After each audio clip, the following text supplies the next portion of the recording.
What's happening, everybody? Jeff Lightsy Jr. here with the Ball Sports Network. Thank you guys for the continued support. Continue to hit the like, share, subscribe, and the notification bells. I upload videos every single day. Now, Denver has forced a Game 7 in the NBA Western Conference playoffs as they defeated the Clippers in Game 6, 111-98. Now, how in the hell was Denver able to beat the Clippers and force a Game 7 after being down 3-1?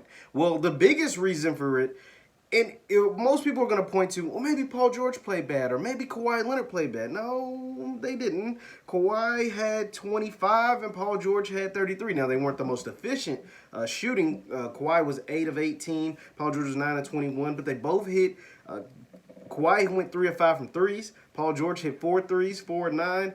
And they both hit a bunch of free throws, 11 of 11. Paul George, 6 of 7 for Kawhi Leonard. What happened was the Clippers took their foot off the gas. That's the thing. Like, the Clippers get these leads. They were up 17 points in the third quarter. 17 points in the third quarter. 17 points in the third quarter. And what happens? Denver outscores them in the third quarter 30-16, and in the fourth quarter 34-19. Denver is mentally tough.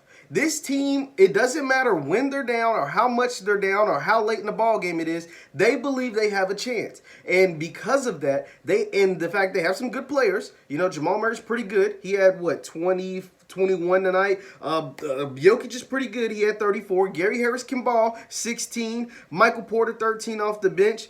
Monte Morris, 10 points in 16 minutes off the bench. Like, they have guys that can put the ball in the basket, right? And the Clippers, that lack of continuity, I think the lack of not having players besides Kawhi Leonard that has ever won anything. Lou Will ain't never won nothing. Pat Bev ain't never won nothing. Paul George ain't never won nothing. You know, he had some success in Indiana, but he's never won anything at the highest level. And Kawhi Leonard's the only player. Now, they have a bunch of coaches that's won a whole bunch of games. Ty Lue's got a championship. Doc's got a championship. Like, you got really great experience on the bench. But we're talking about players that haven't won anything, and a team, people keep underestimating the fact that they didn't play much with each other all season. Like, them not having the team chemistry, the fact that Kawhi Leonard missed games every other day, the fact that guys were hurt, whether it was Paul George was hurt a lot when Kawhi was playing, and then Kawhi sits out when Paul George is playing, and then there were times where Beverly was hurt, and Lou Will didn't play every game, and Montrez might not have played with all of them.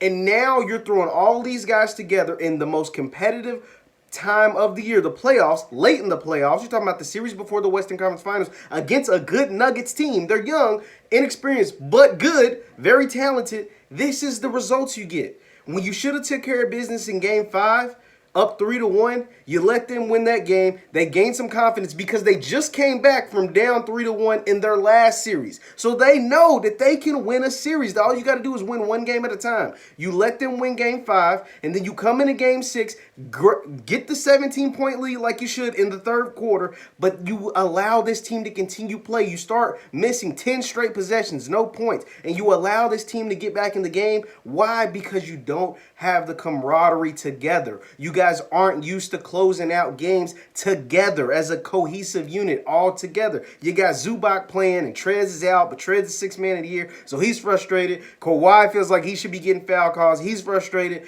And now you got a series because in Game 7, anybody can win. We've already seen the Nuggets do this once. So now it comes down to Tuesday. Do I think the Clippers will win on Tuesday? Yes, I think they'll win, but I thought they should have won today. They should have won today. They were up 17 points. Clippers are the better team with better players. But when you allow a team who is tough as nails, who is mentally tougher than probably every team in the NBA, a chance for one game, winner takes all, you never know what's going to happen. You don't. And the fact that the Clippers allowed this game to get to this when they just saw the Lakers take care of business, that's bad, man. That's not good basketball. You let me know. I just told you. I think the reason why the Clippers the reason why they're going to a Game 7 is because they're not used to playing with each other. All these guys are great on paper, and they've been great for the most part individually all year.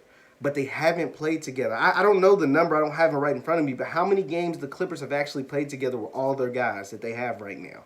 It ain't very many. I think it's under 30 before the bubble. And that matters because we see in late games, they're not executing like they should. Blowing 17 double-digit leads in the second half.